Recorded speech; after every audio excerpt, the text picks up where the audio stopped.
குடும்பத்துல உங்களுக்கு அன்பு இல்லைன்னா முதல் காரியம் ஆழமான பாச உணர்வு அந்த குடும்பத்துல இருக்காது. எத்தனை குடும்பத்துல நீங்க பாருங்க, புருஷன் மனைவி பிள்ளைங்களுக்குள்ள ஒரு ஆழமான ஒரு பாசம், ஒரு பாண்ட் இருக்குதான்னு பாருங்க, இருக்காது. அடுத்தது பாருங்க, ஒருத்தங்க உணர்வு உள்ள விதத்துல புரிந்து கொள்ள மாட்டீங்க. அன்பு இல்லைன்னா ஒருத்தங்க நீங்க அந்த புரிந்து கொள்ளக்கூடிய அந்த தன்மை அப்படியே உங்களை விட்டு போயிடும்.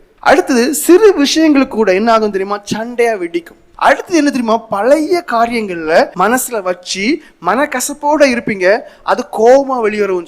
இத்தனை பேர் சில பிரச்சனை வருது, எப்பமோ ஒரு காரியத்தை சொல்லுவாங்க, அவரு அப்பா அப்படி சொன்னார், அப்ப இதை சொன்னார். இத்தனை வருஷம் வாழ்றாங்க, ஒரு வாழ்க்கை, குடும்ப வாழ்க்கை வாழ்றாங்க, ஆனா அதை சுமந்துட்டே இருக்காங்க.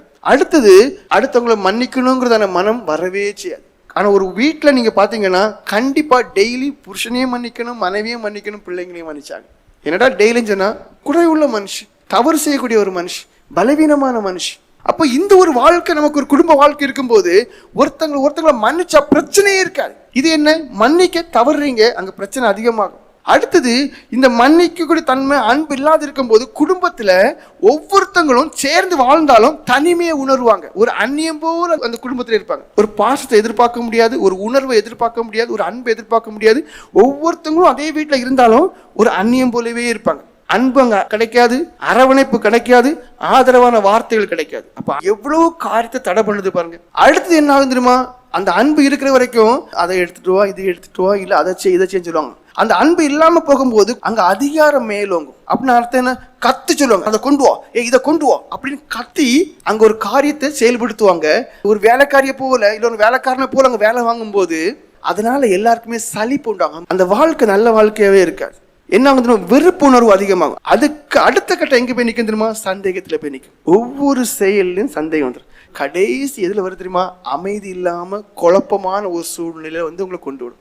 அந்த மனைவிக்கு அமைதி இருக்காது, அந்த புருஷனுக்கு அமைதி இருக்காது, வீட்டில் எப்பவும் ஒரு குழப்பம், ஒருத்தங்க சந்தேகப்படுவாங்க, ஒருத்தங்களுக்கு மேல வெறுப்பு உண்டாகும், ஒருத்தங்களுக்கு மேல ஒருத்தங்க மனக்கசப்பு இருக்கும். அந்த வாழ்க்கை நாசத்துக்கு மேல நாசம். அப்ப அன்பு எவ்வளவு முக்கியம் பாருங்க. இந்த உலகத்துல நீங்க நல்லா இருக்கிறதுக்கு, இந்த உலகத்துல நீங்க சமாதானமா இருக்கிறதுக்கு, பரலோக ராஜ்யத்தை நீங்க போறதுக்கு, இந்த உலகத்துல நீங்க மற்றவங்களுக்கு கிறிஸ்துவ காண்பிக்கிறதுக்கு அன்பு அவசியம். பிலிப்பியர்கள் நிருபம் 1:9 வாசிங்க. மேலும் உத்தமமானவைகளை நீங்கள் ஒப்புக்கொள்ளத்தக்கதாக உங்கள் அன்பானது அறிவிலும் எல்லா உணர்விலும் இன்னும் அதிகமாய் பெருகவும்.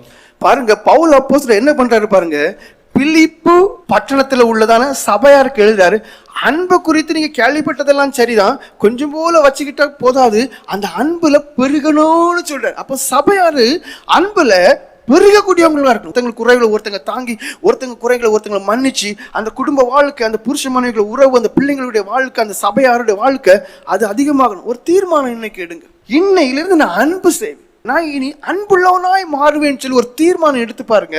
அப்ப ஆட்டோமேட்டிக்கா அந்த கசப்பெல்லாம் கொஞ்சம் கொஞ்சமா வெளியில போகும், அந்த கோபம் எல்லாம் உங்களை விட்டு வெளியே போகும், அந்த பொறாம குணம் எல்லாம் உங்களை விட்டு வெளியே போகும், அந்த எரிச்சல் குணம் எல்லாம் உங்களை விட்டு அப்படியே வெளியே போகும். நீங்களே கேள்வி கேளுங்க, என் மனைவி, என் புருஷன், என் பிள்ளைகள், என் தாய், என் தகப்பன், என் மாமியார், மாமனார், என் சுற்றத்தார், என் குடும்பத்தார், அவர்கள் எதிர்பார்க்கிற விதத்துல நான் அவர்களை அன்பு செய்கிறேனாங்கிற ஒரு கேள்வி கேளுங்க. வரக்கூடிய முதல் பதில் இல்லை. ஏன்னா இப்போ அடுத்தவங்களை உயர்வா எண்ணல, அடுத்தவங்களுடைய நன்மையை நம்ம தேடல. ஆனா வேதம் சொல்லுது, அடுத்தவங்களை உயர்வாவை, அடுத்தவங்களுடைய நன்மைகளும் தேவைகளும் அறிந்து செய்யணும்னு சொல்றாரு. அப்ப என்ன செய்யணும், உங்களுக்கு தேவைகளை நிறைவேற்றதுக்காண்டி வீட்டில் உள்ளவங்களை நெருக்குவீங்க தெரியுமா, சத்தம் போடுவீங்க தெரியுமா, அதை அப்படியே விட்டுட்டு அன்புள்ளவங்களா மாறுங்க.